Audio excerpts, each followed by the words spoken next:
Often we fail to notice our surroundings, yet if we did, we might uncover details revealing the daily dramas many face. Fortunately, some are exceptionally observant, driven by their professions or insatiable curiosity. Consider police officers, for example. Today, we spotlight their keen observation skills in a story where a compassionate officer noticed a detail that uncovered a painful truth. At 37 years old, Darnell Wilson had been a dedicated police officer in his hometown of Tooele, Washington, for his entire career. His passion for the job matched his love for his family and friends. With a strong protective instinct, he joined the police academy straight out of high school. Excelling in his training, he became one of the top graduates in his class. Upon completing his training, he began his service at the Tooele police station, where he diligently patrolled the streets, ensuring the safety of his community. As for his personal life, there is not much to say about it. Wilson's an extremely private person. Despite his people skills and his kindness, the police officer always preferred his private life to remain just that, private. Those who only know him know that he's married to a beautiful lawyer, whom he met while working on a murder case, Melissa, and that despite his best wishes, the couple has not yet been able to have children and start a large family. And perhaps it was because of that, or perhaps it was simply because of the big heart that Darnell had always shown to have, that the story we come to tell you today is so touching. One in which the police officer managed to touch an entire city and subsequently an entire country, proving that kindness will never go out of style. It all started when Darnell and his new patrol partner, Stella, were conducting a routine patrol through the city center. Darnell had been doing these patrols for more than 10 years. He was used to encountering all kinds of incidents on the streets, especially in the poor neighborhoods, but he never encountered anything similar to what he discovered that day. It was 4:01 in the afternoon on one of the coldest days of winter. The street thermometer barely registered 2 degrees.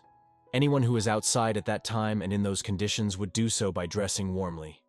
But the person Darnell and Stella encountered was not part of the normal people who usually have the basic resources to protect themselves from the cold during winter.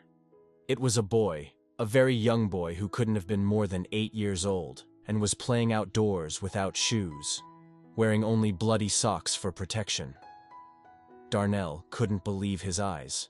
For a moment, both agents thought the boy had simply taken off his shoes, but decided to probe a little further. Maybe he likes to go shoeless. You know how kids are. They don't seem to be afraid of anything. He looks happy playing, said Stella, looking at the child astonished, but trying to take the seriousness out of the matter. You know, I don't think that child's going without shoes by choice. We should help him, said Darnell to his partner, very distressed. Come on, Stella. We can't just stand here and watch that child continue to bleed. It's breaking my heart, concluded the officer, getting out of the car.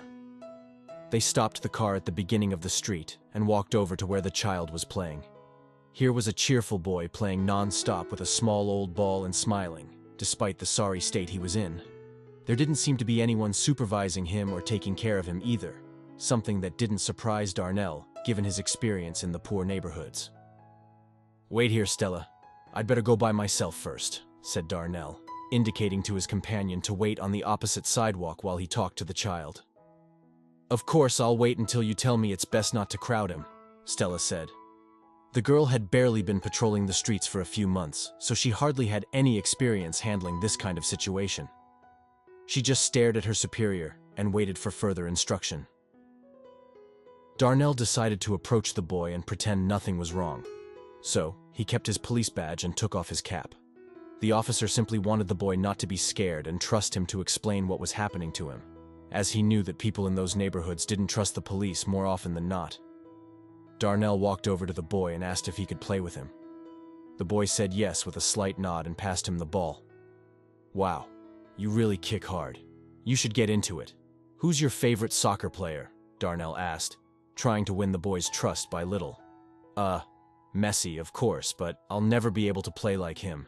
It takes a lot of money to be able to play in a team, confessed the boy with embarrassment, lowering his head as he went back to the ball. That answer left Darnell very surprised. He hadn't expected the boy to be so sincere and direct. He'd only known him for a few minutes. He decided not to give it any more thought and asked him directly about his fate. Sometimes you don't need money to fulfill your dreams, you know? If you have the talent and you work hard, someone will see it and help you get what you deserve, he started. Maybe. But in my world, dreams are never fulfilled. Happy endings that movies don't exist, answered the boy with crudeness, while he kept tapping the ball. His feet were bleeding all the time, but it seemed to affect him. That's why you go barefoot. Don't your feet hurt, man? Darnell asked, trying not to let the boy notice the worry on his face. It hurts at first, but then you get used to it. It's so cold, I don't feel them anymore. I did have some old sneakers, but they're not my size, and they hurt me a lot. I prefer to go barefoot so I can keep playing with the ball, answered the boy without looking him in the eyes. You could tell he was embarrassed to admit his poverty.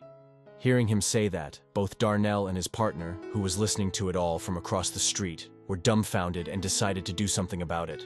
Darnell approached the boy and said sweetly, I didn't tell you because I was afraid you'd reject me, but I am a cop, and my name's Darnell. Will you let me treat the wounds on your feet? You don't have to do anything, nor will you owe me anything if I do. Just let me help you, please. I can't stand to see how you keep walking on the asphalt with bloody feet, confessed the policeman, very affected, looking the boy straight in the eyes. The little boy's response left them even more unsettled. My name's Kevin, and I already knew you were a cop. I've seen many like you, and yeah, I did appreciate it. I've told you no because that's all I want to tell everyone, but the truth is, they hurt quite a bit, confessed the boy, sadly looking at his bloody feet. Nice to meet you, Kevin. You're a very brave boy, and we're going to help you. See that girl over there? Darnell pointed to his partner, Stella, who was now waving energetically at them from across the street. She's my partner, and she's going to take care of you and your injuries while I take care of another matter, okay? Asked the officer gently. Understood, Darnell. Thank you, replied little Kevin, smiling from ear to ear for the first time. Quickly, Stella grabbed the first aid kit from her vehicle and began treating the boy's feet. Agent Wilson, meanwhile, went shopping and bought the little boy a brand new pair of sneakers. As he was buying them, Darnell remembered what the boy had told him about his favorite soccer player, so before checking out, he also picked up a jersey of Messi with his name and number of the team he played for. And if that wasn't enough, the policeman also brought a big package of candy. On the way back, seeing him arrive with his sneakers and Messi's jersey, the boy rushed over to him and gave him a big hug. Probably the most and pure hug Darnell had ever received in his entire career, and one that he would always cherish as a precious memory. I bought treats too. You like him, don't you? It's impossible for a kid not to like him, but who knows, commented Darnell, amused, pulling the bags and tidbits out of his jacket pocket. I love him, although I hardly ever get to eat him, you know. But I really love him. You're so kind. I'd never have thought that the police could be like that, said the boy, impressed, while he put a heart-shaped trinket in his mouth. Darnell and his partner felt sad, but understood why the child thought poorly of the police. Darnell explained their duty to help everyone, regardless of background, and hoped their kindness changed the boy's view. The child, grateful for the gifts and care, expressed newfound hope. Their interaction was captured and shared online, where it touched thousands, highlighting their dedication to their community.